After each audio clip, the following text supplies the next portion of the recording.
नमस्कार, मैं हूं मयूरिका और वीएनएम टीवी पर आप मेरे साथ देख रहे हैं मुद्दे की बात। आज मुद्दे की बात में बात छेड़ेंगे एक और वायरस की। एक वायरस जिसने भारत देश को ही नहीं, दुनिया के करीबन सारे देशों को हिलाकर रख दिया था और वो जो महामारी देश दुनिया ने देखी है, उसके बाद अब वायरस के नाम से ही हम डरने लगे हैं। और पिछले दिनों जैसे ही खबर सामने आई कि चाइना में एक वायरस बच्चों को संक्रमित कर रहा है, अस्पताल बहुत ज्यादा भर गए हैं और वहां इमरजेंसी जैसा डिक्लेरेशन हो गया है। कितनी सच्चाई है ये चाइना से जान पाना थोड़ा मुश्किल ही रहता है, क्योंकि चाइना जो है अपनी सारी पॉलिसीज को हिडन रखने की कोशिश करता है। लेकिन तस्वीरें जो सामने आई सोशल मीडिया पर, जो दावे किए गए, उसके बाद वैसे ही देश दुनिया में दहशत फैल ही गई थी। और अब भारत में 3 मामले एचएमपीवी वायरस के दर्ज हुए हैं। और ये वायरस क्या होता है, क्यों छोटे बच्चों को ही संक्रमित करता है और कितना खतरनाक साबित हो सकता है आने वाले दिनों में, इस वायरस के कितने केस देखे जा सकते हैं और वायरस से डरने की जरूरत है कि नहीं, ये सारे मुद्दों पर आज चर्चा करेंगे मुद्दे की बात में और जानने की कोशिश करेंगे कि क्या आखिरकार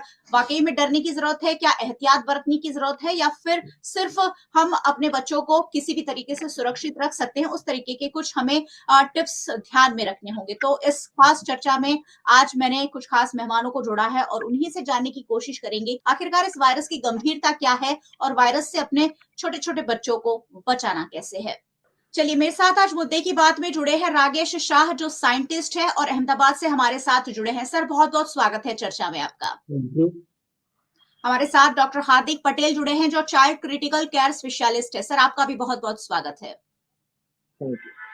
और हमारे साथ डॉक्टर अमित पुरुस्वानी जुड़े हैं, जो नियोनेटोलॉजिस्ट है। सर, आपका भी बहुत बहुत स्वागत है।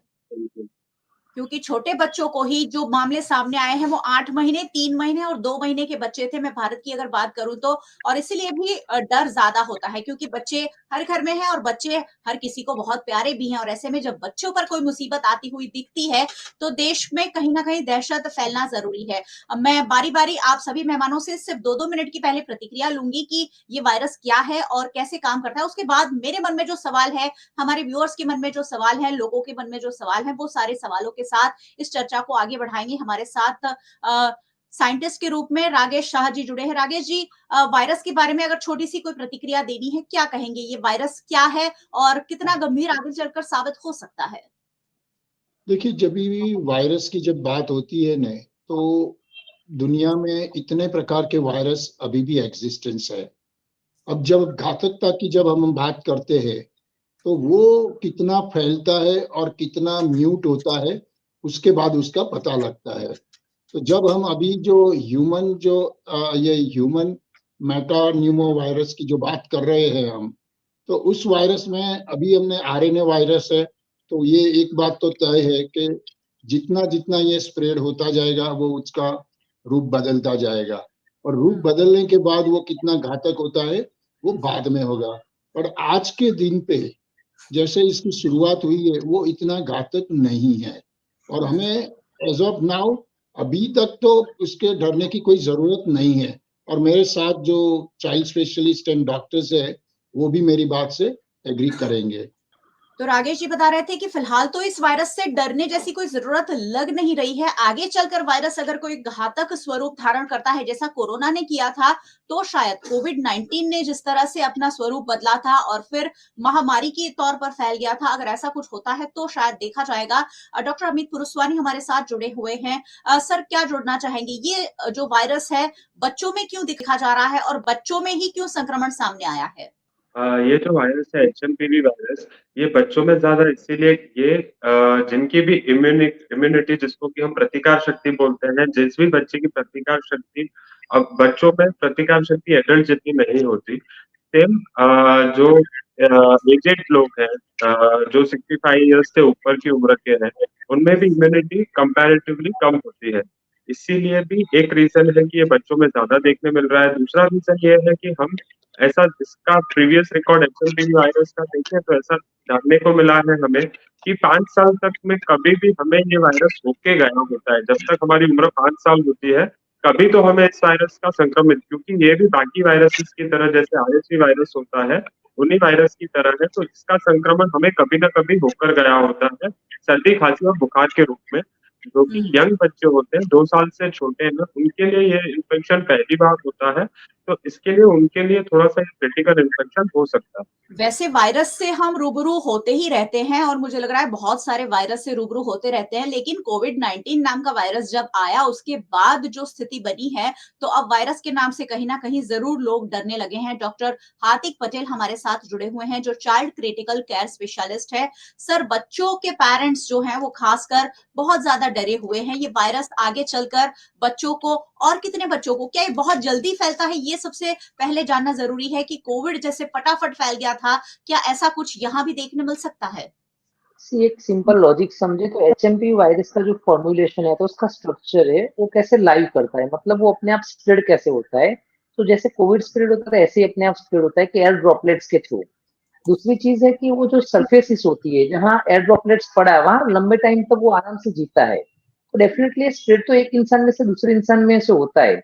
पर जैसे डॉक्टर अमित भाई ने बोला कि ये कोई नया वायरस नहीं है, it was search in 2001 in Netherlands first of time. और हाँ, ऑलमोस्ट ऑलमोस्ट ऐसा मान सकते हैं कि केसेस कोई नई बात नहीं है। इंडिया में ऑलमोस्ट हम देखे जाए तो हम एवरी 1 to 2 मंथ्स एक बच्चा हमारे यहाँ ही ट्रीट करते हैं हमारी अच्छा। अस्पताल में, तो बहुत कॉमन वायरस है, रूटीनली माना जाता है। मे बी इस बार शायद उसका आउटब्रेक हुआ है चाइना के अंदर, मे बी कुछ हुँ, रीजन हो सकते हैं उसकी वजह से। तो ये वायरस में बहुत डरने की जरूरत नहीं है, यूजुअली वायरस बहुत ज्यादा सीरियस फॉर्म में नहीं जाता है। नॉर्मल जो हुँ, रिकॉर्ड्स देखे जाए लास्ट 20-22 ईयर्स के इस वायरस के रिकॉर्ड्स है, डेटाज है अपने पास पूरे वर्ल्ड के, तो हुँ, यूजुअली 85 to 90% जो लोग होते हैं वो सामान्य सिम्टम्स है, मतलब जैसे मान लो सर्दी खांसी बुखार हल्की सी शॉर्ट थ्रोट फीवर से निकल जाते हैं। टेन जी, परसेंट टू 8% लोग सीरियस होते हैं, उसमें भी ऑक्सीजन रिक्वायरमेंट या बाइपेप के थ्रू निकल जाते हैं। हुँ, शायद ये 1 to 2 या 3% लोग हैं जिसको वेंटिलेटर की जरूरत पड़ती है, पर्टिकुलर छोटे बच्चों में। और उसमें से भी उसका आउटकम रेट बहुत अच्छा है, मतलब you can say less than 2% is mortality rate. तो अगर हुँ, 100 जन होते हैं इसमें बहुत सीरियस जन ही एक्सपायर हो सकते हैं। तो जी, इतना भयानक वायरस तो फिलहाल तो जो डेटा है अपने लास्ट 22 ईयर्स के 23 ईयर्स के 24 ईयर्स के उसके हिसाब हुँ, से तो नहीं है। अगर वायरस उसमें कुछ हुँ, म्यूटेशन होता है अगर जीन्स में, जैसे अपने कोविड वायरस में देखा, सबसे पहले अल्फा फॉर्म आया वो माइनर था, बट उसके बाद बीटा डेल्टा जो हुआ बहुत घातक हुआ, और उसके बाद हुँ, फिर से ओमिक्रॉन माइनर फॉर्म में चला गया तो लेस लिथल था। तो हुँ, वायरस में अगर म्यूटेशन होता है तो शायद कुछ चीज अलग बदल सकती है। बाकी I think as of now बहुत डरने की जरूरत नहीं है, कोई नई चीज नहीं है, रूटीन देखी जाती है। पर्टिकुलरली जब वेदर कोल्ड होता है तो स्प्रिंग वेदर्स में, तो इस हुँ, सीजन में वायरस का मिनिमल आउटब्रेक तो होता ही, वो काफी सारे बच्चे ओपन में और इंडोर केसेस में देखे जाते हैं। तो right. It is not right now not to be worried about. बिल्कुल, फिलहाल डरने की ज़रूरत नहीं है। लेकिन एहतियात बरतने की कोशिश अब सरकार ने भी शुरू कर दी है। एडवाइज़री जारी करने तक की बात सामने आ रही है। केंद्र सरकार की ओर से एडवाइज़री जारी होगी और क्योंकि गुजरात में मामला सामने आया, तो गुजरात सरकार भी अब एक्शन में आ गई है। चलिए, साइंटिस्ट के रूप में राकेश शाह हमारे साथ जुड़े हुए हैं। राकेश जी, मैं आपसे जानना चाहूंगी कि चाइना में आउटब्रेक का क्या कारण हो सकता है? अगर इतनी तेजी से फैलने की खबर जो सामने आई है, अगर ये सच है, तो इतने बड़े आउटब्रेक, अगर ये वायरस कॉमन है और देखा ही जाता है, हर जगह है, तो फिर इतने बड़े आउटब्रेक की वजह आप क्या मानते हैं, सर? सी मैं तो आपको बताऊं एज ए साइंटिस्ट कि जो इंफॉर्मेशन हमें चाइना से मिलती है ना, उस पर हम्म, हम ट्रस्ट नहीं करते हैं। आज राइट। के दिन पे भी हम्म, 5 साल हो गए हैं अपने कोविड को, अभी तक हम्म, पता नहीं लगा है कि उसका जो रूट क्या था। तो हम्म, मेरा अभी ये मानना है कि rather than going with the China, but China का हम ये एक बात कर सकते हैं कि चाइना हम्म, में डेथ हुए हैं, बच्चों के हम्म, डेथ हुए हैं, वो बात को हम इग्नोर नहीं कर सकते। और जी, वो हमें पता नहीं है आज के दिन पे कि हम्म, यही वायरस के बेस पर से ये म्यूट हुआ है और उसके बाद में वहाँ बच्चे का डेथ हुआ है, ज्यादा बच्चे का डेथ हुआ है, वो अभी तक हमें पता नहीं है क्योंकि वो इंफॉर्मेशन बाहर देते भी नहीं है। लेकिन हम्म, मेरा इतना मानना है कि जो स्ट्रिंग हमने इधर देखी है इंडिया में, हम्म, वो इतनी घातक नहीं है। और ये जी, आरएनए वायरस बोला जाता है, इससे क्या होता है कि ये उसका स्वरूप बदलेगा, ये जितने जितने में जाएगा ना, इसमें वो स्वरूप बदलता रहेगा, बदलता रहेगा। तो मेरा हम्म, ये मानना है आज के दिन पे कि जितने भी यंगस्टर्स और वो लोग जो बाहर जाते हैं, उसको ये ध्यान रखना होगा कि उसके रीजन से बच्चे में ये फैले नहीं, क्योंकि जैसे जैसे वो बाहर जाएंगे वो इन्फेक्शन बढ़ाते जाएंगे, और जैसे जैसे ये इन्फेक्शन बढ़ता जाएगा, लोगों में स्प्रेड होता जाएगा, तो उसको एक चांस मिल जाएगा म्यूट होने का। तो हमें जी। ऐसा पढ़ना है कि भाई ये कम से कम म्यूट हो अपने ओन कंट्री में, और उसके रिपरकेशन में बच्चे और बुजुर्ग जो लोग हैं उसके ऊपर असर काफी ना हो। ये जी। एडॉप्शन अगर यंग जनरेशन और वो जो बाहर काम करने के लिए जाते हैं और घर पे वापिस आते हैं, तो वो अगर प्रोटोकॉल को मेंटेन करेगा तो मैं मानता हूं कि इतना स्प्रेड ये वायरस में नहीं होगा। चलिए आशा करते हैं कि हमारी कंट्री के हिसाब से कोविड ने जिस तरह से अपना स्वरूप बदला था, ऐसा कुछ इस वायरस के साथ ना हो। डॉक्टर अमित हमारे साथ जुड़े हैं। सर, अहमदाबाद में आज जो मामला सामने आया है, उसके बारे में आपके पास क्या जानकारी है? क्योंकि वो भी 2 ही महीने का बच्चा बताया जा रहा था, पिछले 15 दिनों से बीमार भी बताया जा रहा था, और फिर पता ना अचानक कैसे ही पता चला। हम ये जो एचएमपीवी वायरस है उसका टेस्ट कैसे करेंगे? ये सारी चीजों के लिए लेकर काफी कंफ्यूजन है। तो उस बच्चे में कैसे पता चला कि उसे ये बीमारी और ये ही वायरस है? क्या कोई जानकारी है सर आपके पास? मैडम, ये जो वायरस है एचएमपीवी वायरस, जिससे पहले भी डॉक्टर हार्दिक ने बताया था कि एक कॉमन वायरस है जिसको हम रेगुलर इस टाइम पे एनकाउंटर करते रहते हैं। एक अच्छा। रेस्पिरेटरी बायोफायर करके हम टेस्ट करते हैं, जिनमें हम सिर्फ एचएमपीवी नहीं, काफी इस तरह के सेम आरएसवी वायरस, इन सब वायरसेस के लिए टेस्ट करते हैं बच्चे को। जब बच्चा कोई भी ब्रोंकियोलाइटिस या सीवियर ब्रोंकियोलाइटिस, सीवियर निमोनिया के साथ में आता है और हमें उसका कारण चाहिए होता है कि कौन से ऑर्गेनिज्म से ये कॉज हो रहा है, तो हम एचएमपीवी आरटीपीसीआर भी करवा सकते हैं, रेस्पिरेटरी बायोफायर भी करवा सकते हैं, जो कि टेस्ट हमारे आसपास में इजीली हो जाते हैं अहमदाबाद के अंदर ही। और वो ओके। टेस्ट जब हमने भेजा तो हमें पता चला कि एचएमपीवी वायरस उस बच्चे के एक केस में पॉजिटिव देखने मिल रहा है, जो कि जिस तरह से पहले भी हार्दिक सर ने बताया था कि इस सीजन के आसपास हर साल हमें 1 से 2 बच्चे इस तरह से देखने को मिलते ही हैं जिनके में एचएमपीवी वायरस पॉजिटिव होता है। अच्छा, अ, आप रही लोगों बात के ये लिए है कि कॉमन इस है कि आपने ये केसेस देखे हैं? यस, इस तरह के कॉमनली केसेस देखे गए हैं। ज़्यादातर बार एचएमपी वायरस को विरुलेंस बोलते हैं कि जो उसकी पेनिट्रेशन कैपेसिटी रहती है हमारी बॉडी में, वो बहुत हाई नहीं रहती है। Virulence is comparatively much lower than कोविड-19। कोविड-19 से काफ़ी कम घातक होता है ये वायरस। पर अगर म्यूटेशन वगैरह नहीं होता है, जिस तरह का स्ट्रेन हमने आज से पहले देखा है, अगर उसी तरह का स्ट्रेन है ये बार भी, जो अभी केसेस डिटेक्ट हुए हैं, अभी उनमें स्ट्रेन आना बाकी है।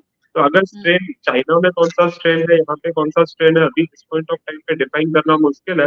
पर जब भी हमें ये चीज़ पता चल पाती है कि जो चाइना का स्ट्रेन है वो कितना विरुलेंट है, अपने यहाँ का जो स्ट्रेन है वो कितना विरुलेंट है, बट मोस्ट लाइकली इस समय जो दिख रहा है बहुत ज़्यादा वरीसम स्ट्रेन नहीं है। इस टाइम पे कोई भी पैनिक होने की ज़रूरत नहीं है। एचएमपीवी वायरस के ज़्यादा से ज़्यादा जो सिम्पटम्स होते हैं, जो लक्षण होते हैं, वो सर्दी, खाँसी, बुखार, कमजोरी, सर दर्द, ये है जो कि एक कॉमन फ्लू हम बोलते हैं इसको, फ्लू लाइक इलनेस बोलते हैं। तो काफ़ी जी। फ्लू से मिलते-जुलते हैं, जिसके लिए डरने का ज़रूरत नहीं पड़ता है। काफ़ी कम प्रतिशत छोटे बच्चों में, खास करके 2 साल से छोटे बच्चे हैं, कोई क्रॉनिक डिजीज़ वाले हैं, सिगरेट पीते हैं, सीओपीडी वाले हैं, काफ़ी बड़ी उम्र के हैं, मोर देन 65 ईयर्स के इंडिविजुअल्स हैं, इन लोगों में इसकी सीवियरिटी ज़्यादा देखी जा सकती है। इन ऐसे केसेस में ये वायरस न्यूमोनिया, ब्रोंकियोलाइटिस जैसी कंडीशंस क्रिएट कर सकता है, जिसमें शरीर में ऑक्सीजन का प्रमाण कम होने की वजह से इंडिविजुअल को तकलीफ आ सकती है। जी।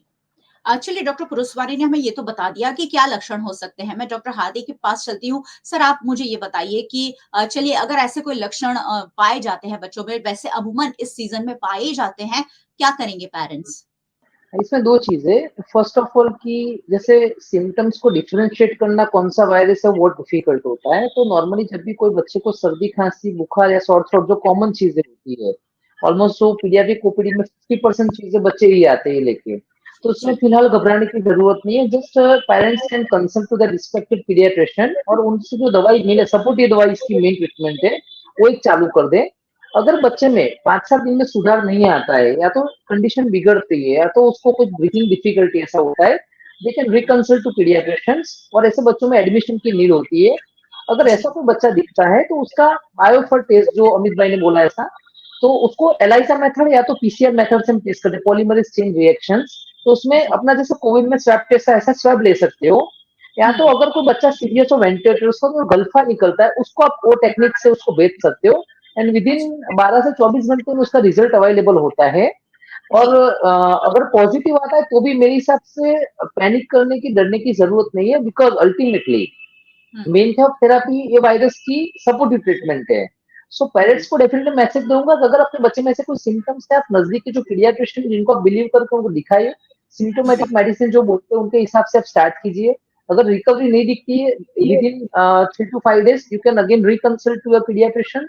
अगर जरूरत होती है कि कोई higher symptoms, breathing difficulty, cough ज्यादा है, बुखार तेज आ रहा है, तो आप उसको एडमिट कीजिए, उसमें आप ये स्वैब टेस्ट करवा सकते हो।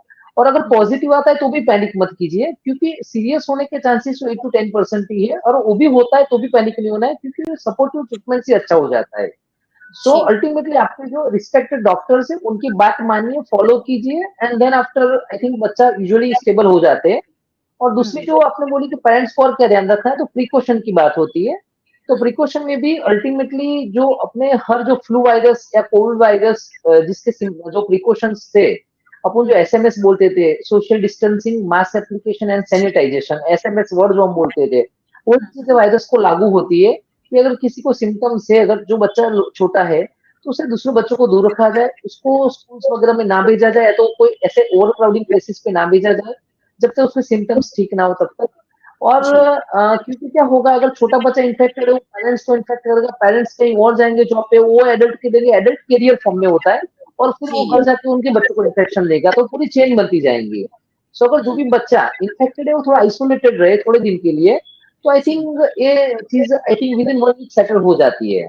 जी बिल्कुल, प्रिकॉशन लेने पड़ेंगे। और अगर बच्चे भले ही सामान्य खांसी और जुकाम जैसी बीमारियों की शिकार हैं, तो भी थोड़ा-सा बच्चों के साथ अगर पेरेंट्स अपने आप को 1 आध दिन, 2 दिन आइसोलेट कर ले, तो शायद ये जो चेन बड़ी क्रिएट हो गई थी कोविड-19 में, ऐसी कोई चेन क्रिएट ना हो और इससे हम ज़्यादा म्यूटेशन करने का हम मौका भी ना दें। राकेश जी हमारे साथ है। सर, इस वायरस की कोई हिस्ट्री है क्या आपके पास कि ये वायरस पहले भी आया हो, या इस वायरस की ऐसी कोई हिस्ट्री हो कि फैटल इंसिडेंट्स दर्ज हुए हों? क्या जानलेवा साबित हो सकता है ये वायरस? अभी तक का जो हिस्ट्री है, ये अगर स्ट्रेन है जो अभी प्रेजेंट इंडिया में चल रही है, तो वो घातक नहीं है। और अच्छा। हमें डेफिनेटली मॉनिटर करना पड़ेगा कि चाइना में जो स्ट्रेन है और यही वायरस की चेन है, तो वो स्ट्रेन कौन सी पोजीशन पर है आज के दिन पे, उसकी इंफॉर्मेशन इधर आई नहीं है। तो मेरा ये मानना है कि जैसे ये ग्लोबल WHO और दूसरी इंस्टीट्यूशन इन्वॉल्व होगी, तो बाद में हमें पता भी लगेगा कि चाइना में कौन सी स्ट्रेन चल रही है, इंडिया में कौन सी चल रही है, और इधर म्यूट ज्यादा होता है तो फिर वहां इधर हमें और केयर लेने की जरूरत पड़ेगी। और जो मेन चीज जो डॉक्टर साहब ने अभी बोला कि चेन जो हम क्रिएट कर रहे हैं जो फैमिली के थ्रू, उसको ब्रेक करनी होगी और वो कंटिन्यू नहीं करनी है। और उसके लिए ही जो प्रोटोकॉल का जो मेंटेन करना है हमें, तो ये चेन आगे न बढ़े, उसके लिए हमें थोड़े प्रोटोकॉल मेंटेन करने होंगे।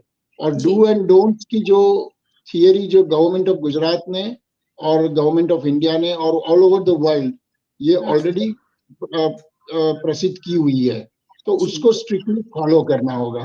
तो उससे क्या होगा कि बच्चे तो कैसे कि वो कुछ फॉलो करने की बात नहीं होती है, लेकिन बच्चे में ये इन्फेक्शन ना बढ़े, उसके लिए एल्डर्स और जो यंग जनरेशन है उसको काफी केयर लेनी पड़ेगी कि उनके थ्रू कोई चेन ना बन जाए कि जिसके थ्रू ये फिर से ये घातकता का स्वरूप पकड़ ले। जी। सर, क्या केंद्र सरकार या गवर्नमेंट ऑफ गुजरात को कोई एडवाइजरी जारी करनी चाहिए या स्ट्रिक्ट एडवाइजरी अभी से, क्योंकि कोविड में थोड़ी-सी हमने देर कर दी थी, हमने लॉकडाउन तो लगाया, लेकिन बाद में जो घातक एक लहर आई और जिस तरह से म्यूटेशन हुआ, बहुत सारे फैटल इंसिडेंट्स दर्ज हुए, बहुत सारे लोगों को हमें खोना पड़ा। क्या इस बार हमें प्रिकॉशनरी एडवाइजरी लेने का जो निर्णय है फटाफट ले लेना चाहिए? मैं अभी आपको बताऊं कि कल की बात करूं तो गवर्नमेंट ऑफ गुजरात ने एक डू एंड डोंट्स की एडवाइजरी ऑलरेडी रिलीज की है। मेरी खुद की रिसर्च इंस्टीट्यूट है जो एक्सक्लूसिवली 35 इयर्स से हम Covid, SARS, swine flu, bird flu, Ebola, ऐसे कई प्रकार के वायरसेस थे, तो उस कंट्री में जाके कंट्रोल करते हैं। तो हमारी भी एडवाइजरी आज हमने रिलीज की है। तो तो ये सारी एडवाइजरी और WHO और बाद में मान लो कि अमेरिका है, यूएस है, तो वो CDC का आएगा, अगर यूके है तो NHS का आएगा, और जी। अपना ICMR का है। तो ये सारे लोगों की जो एडवाइजरी है उसको स्ट्रिक्टली फॉलो करना होगा। और जब लोग ये एडवाइजरी को फॉलो करेंगे तो मैं जरूर मानता हूँ कि जो कोविड के टाइम पे जो हमारे चेन जो बन गई थी वैसी चेन नहीं बनेगी। और अगर चेन नहीं बनी तो आप यू बी रेस्ट एश्योर्ड कि ये घातक स्वरूप नहीं होगा। जी, बिल्कुल। ये कोविड के बाद बहुत सारे वायरस आए जो भारत में टिक नहीं पाए क्योंकि इम्यूनिटी भी शायद हमने उस वक़्त डेवलप कर ली थी। सर, वो इम्यूनिटी और वो हमारी जो वैक्सीनेशन थी, क्या अब काम आएगी या ऐसे वायरस पर काम आती है कि वो इम्यूनिटी का एक पीरियड होता है और अब हम फिर से वायरस से कहीं न कहीं रूबरू हो सकते हैं? सी जो ये वैक्सीनेशन प्रोग्राम और वो जो हुआ है 5 साल तक वो वैक्सीन का इफेक्ट नहीं रहता है। फिर अच्छा। भी क्या है कि हमारा जो बेसिक स्ट्रक्चर है जो इंडिया का, जो अपना किचन इटसेल्फ इज एक छोटा-सा मेडिकल का एक दुकान है, ऐसे समझ लीजिए। क्योंकि जो जी। स्पाइसेस और वगैरह जो हम यूज़ करते हैं, उसके बेस से हमारी इम्यूनिटी काफ़ी मेंटेन रहती है। और जी। अगर थोड़ा बहुत प्रोटोकॉल को मेंटेन करें, शुगर सॉल्ट को कंट्रोल करें या हाइजीनिक फूड इंटेक का बढ़ाएँ, तो ये जी। सारे जो छोटे-छोटे जो चीज़ें हैं, उसको मेंटेन करके रखेंगे, तो इम्यूनिटी डेफिनिटली मेंटेन करते रहेंगे। अगर जी। अपनी इम्यूनिटी मेंटेन रही, तो चेन रिएक्शन नहीं बनेगा। और आई एम श डैम श्योर कि हुँ। पर्टिकुलरली फॉर द ये जो चिल्ड्रन के लिए जो ये हुआ है, उसमें चेन नहीं बनेगा। चलिए, चेन नहीं बने मेरा यही ऑब्जर्वेशन विश्वास ये है। यस, बिल्कुल ये विश्वास हम जता रहे हैं। डॉक्टर हार्दिक हमारे साथ या है। सर, ये पूरी चर्चा को कुछ कंक्लूड करना चाहते हैं, किस तरह से हम बिना पैनिक होए इस पूरे एरा को पास कर दें या जो माहौल बन रहा है, वो अब ज़्यादा पैनिकेबल ना हो? क्योंकि छोटे बच्चों की जब बात आती है, तो सोसाइटी में एक कहीं न कहीं डर फैलने लग जाता है। क्या कहेंगे? सी सबसे पहले मैं हमेशा क्रिटिकल केयर में ऑलमोस्ट 12 साल से काम कर रहा हूँ। हम लोग महीने के ऑलमोस्ट 25-30 क्रिटिकल बच्चे वेंटिलेट करते हैं जो वायरल न्यूमोनिया, बैक्टीरियल न्यूमोनिया के होते हैं। मैं हर जी। पेशेंट्स को हमेशा बोलता हूँ कि आप कभी भी कोई भी सिचुएशन चाहे वायरसेस हो या बैक्टीरिया हो, पैनिक मत होइए। उसके लिए जो हुँ। सिस्टेमिक प्रोटोकॉल उसकी ट्रीटमेंट लीजिए और उसके जो सिमिलर प्रिकॉशंस है जो अपन बोलते हैं वो आप फॉलो कीजिए तो यूजुअली वादा कभी नहीं आता है। ये वायरस में भी इम्पोर्टेंट चीज़ है कि नॉर्मली क्या होता है कि कोई 1 केस आ गया, 2 केस आ गया तो हर कोई पैनिक हो जाता है। तो फर्स्ट जी। ऑफ ऑल आपके माध्यम से बीइंग डॉक्टर बताएँगे आप कोई भी वायरस हो शायद फ्यूचर में और भी वायरसेस आने वाले हैं और जी। पास में काफ़ी ऐसा वायरस आके भी गए, तो हर किसी का एक पीरियड होता है वो आके चला जाता है। तो उस जी। सिचुएशन में आप पैनिक पहले मत होइए, उसकी सारी चीज़ आप समझ लीजिए कि वायरस होता क्या है, उसके सिम्पटम्स क्या है, उसका प्रेज़ेंटेशन क्या है, आपको कब डॉक्टर को दिखाना है, जो मैंने अभी जी। लास्ट क्वेश्चन के आंसर में दिया और उसके रिपोर्ट्स क्या होते हैं और वो रिपोर्ट्स कब करवाने मतलब क्या होता है कभी-कभी लोग पहले दिन पे रिपोर्ट्स की डिमांड करनी चालू कर देते हैं डॉक्टर से कि भई डर सर आज जाते हैं रिपोर्ट कि करवाना आर्टिफिशियल है, कर डर ही दो, जाते हैं कि ऐसा हो रिपोर्ट जाता है। मेरे बच्चों को एचएमपीवी वायरस नहीं है, तो हमेशा हुँ। ड्यूरेशन ऑफ रिपोर्ट भी इम्पोर्टेंट होता है और इसके ट्रीटमेंट प्रोटोकॉल भी इम्पोर्टेंट होता है। तो आप खुद हुँ। कुछ डिसीजन मत लीजिए, अपने आप को हुँ। जो भी कुछ समझ में नहीं आता आपके नज़दीक के जो डॉक्टर है बच्चों के उनको मिलिए, उनकी एडवाइस लीजिए और पूरी एडवाइस फॉलो कीजिए। जी। अल्टीमेटली अगर आप प्रोटोकॉल बेस्ड सारी चीज़ें करेंगे, इन फॉर्म हुँ। Of precaution, in form of treatment, in form of care, in form of isolations तो शायद वाँधा नहीं आएगा और ऐसे फ्यूचर में भी काफ़ी सारी वायरसेस आने वाले हैं। तो जी। हमेशा एक चीज़ याद रखनी because India is like highly populated cities and अभी ओवर क्राउडेड सिटीज़ और अपने तो विलेजेस भी ओवर क्राउडेड होते हैं हर जगह पे और अपना health care system European system या अमेरिकन सिस्टम जैसा नहीं है। तो अपने को जी। कुछ अलग लेवल पे थोड़े प्रिकॉशंस पे फोकस भी ज़्यादा करना पड़ेगा और पैनिसिटी को कम करना पड़ेगा। तो आई थिंक जी। कोई इश्यूज़ नहीं आएगा। सो बीइंग जी। डॉक्टर हमारा एक ही मैसेज है, कुछ भी पैनिक मत होइए, सिंपली प्रोटोकॉल बेस्ड काम कीजिए और अपने डॉक्टर्स का कंसल्ट करते रहिए। जो भी ट्रीटमेंट वो ले रही है, जब भी वो बोले तब रिपोर्ट्स कराइए, खुद से रिपोर्ट्स मत कीजिए और खुद से ट्रीटमेंट भी खुद से मत लीजिए। तो जो बोले राइट। ऐसे करिए तो I think there will not be any issue in treatment also. जी। चलिए आखिरी सवाल डॉक्टर अबीद से ले लेती हूँ। सर, क्या ये जो वायरस है उसकी अलग से दवाई होती है या जो हम सर्दी जुकाम के लिए जो दवाइयों का इस्तेमाल आप लोग करते हैं, उन्हीं दवाइयों से ये बच्चे ट्रीट हो जाते हैं? यानी इनकी दवाइयाँ हमारे पास अवेलेबल हैं? अ, इसके लिए पर्टिकुलर एचएमपी वायरस के लिए कोई भी दवाई नहीं है। एक आरएनए ड्रग है जो कि टेस्टिंग में है, उसको भी अभी तक अप्रूवल वगैरह नहीं मिला है टेस्टिंग में, उसके लिए भी कुछ 100% इफेक्टिव ऐसा नहीं आया है। तो इस HMP वायरस का treatment is only symptomatic treatment and supportive care. Symptomatic treatment और सपोर्टिव केयर में सबसे जरूरी होता है सही समय पे, सही जगह पे, सही ट्रीटमेंट लेना। तो अगर हम अपने बच्चे को प्रॉपर टाइम पे, प्रॉपर जब सर्दी खांसी बुखार है तब हम तुरंत डॉक्टर के पास ले जाते हैं, उसका चेकअप करवाते हैं, या जब बच्चा बोलता है मुझे सांस लेने में दिक्कत होती है, हम डॉक्टर के पास जाके उसका इलाज करवाते हैं, तो ये बीमारी जनरली ज्यादा नहीं बढ़ती है। और अगर बढ़ती भी है और हमारे आसपास में सपोर्टिव केयर अवेलेबल है, जैसे कि समय पर बच्चे को ऑक्सीजन की जरूरत पड़ती है या समय पर बच्चे को वेंटिलेटर देने की जरूरत पड़ती है, तो अगर हम वो बच्चे को दे पाते हैं तो बच्चे को कंडीशन ज्यादा सीरियस नहीं होती है। बच्चा इवन अगर वेंटिलेटर पे भी गया है, तो जैसे हार्दिक सर ने बताया कि वेंटिलेटर पे जाने के बाद भी वायरल निमोनिया वाले जो केसेस है अच्छी तरह से ठीक होके वापस घर पे जाते हैं। तो इस तरह के सिचुएशन में इस पॉइंट ऑफ टाइम पे कुछ भी पैनिक जैसा नहीं दिख रहा है, बस टाइम टू टाइम केयर लेना इम्पोर्टेंट है। ऐसे में हमें अपने बच्चे को कॉपिंग etiquettes, prevention is more important, तो कॉपिंग एटिकेट सिखाने होंगे कि जब भी खांसी करें तो या तो हाथ से या रुमाल से मुंह ढके, अगर घर में किसी को भी खांसी सर्दी है तो वो मास्क का इस्तेमाल करें। खास करके HMP वायरस जो है 2 साल के नीचे के बच्चों में देखने मिलता है, तो जब अगर किसी बच्चे में है और बच्चा नहीं पहन सकता है तो एटलीस्ट पेरेंट्स मास्क यूज करें, जिससे कि हम इसको आगे फैलने से रोक सके। रेगुलर हैंड वॉशिंग करें, जिससे कि कोई सरफेस के थ्रू हमें ये वायरस ना मिले, और बच्चों को भी एनकरेज करें ज्यादा से ज्यादा रेगुलर हैंड वॉशिंग करने के लिए, और जी उसके साथ साथ में एक पौष्टिक आहार दें बच्चों को। और इसमें एक जरूरी रोल होता है हाइड्रेशन का, क्योंकि विंटर टाइम है तो बच्चों को उतनी प्यास वगैरह नहीं महसूस होती है। तो ऐसे में अगर हम बच्चे को टाइम से याद दिला के पानी पिलाते हैं, अच्छे से जब सर्दी खांसी हुआ उसका हाइड्रेशन मेंटेन करते हैं, अच्छा पौष्टिक खाना खिलाते हैं, तो ये सारी चीजें मिलकर उसको ठीक होने में मदद करती है। तो चलिए, बहुत आसान है, इतना कोई डर वाली बात नहीं है। सभी एक्सपर्ट यही कह रहे हैं कि कहीं भी पैनिक करने की जरूरत नहीं है। जो चीजें हमने फॉलो की है और अब तो शायद वो सारी हम रूटीन में इस्तेमाल करने लग गए हैं। बहुत सारे लोग अब मास्क जरूर से पहनते भी हैं। तो ये सारी चीजों को थोड़ा थोड़ा अगर ध्यान में रख लेंगे तो बहुत कोई पैनिक जैसी बात दिख नहीं रही है। और भारत वैसे हाईली पॉपुलेटेड कंट्री जरूर है, लेकिन हमारी इम्यूनिटी भी अन्य देशों के मुकाबले कहीं ना कहीं बहुत जल्दी तेजी से बदलती है। ऐसे में ये वायरस हमारे यहाँ इस बार भी कामयाब ना हो, यही कुछ होगा। बहुत आसान है, टेस्टिंग भी उसकी बहुत आसान है, रूटीन ही है जो डॉक्टर्स ऑलरेडी प्रैक्टिस करते हैं। तो मुझे लग रहा है डरने की कोई जरूरत नहीं है। बहुत बहुत शुक्रिया आप सभी मेहमानों का हमारे साथ जुड़ने के लिए। और जो पैनिक एक तरह से फैल रहा था उससे हमारे दर्शकों को और सभी व्यूअर्स को बचाने के लिए thank you so much sir. Thank you. Thanks.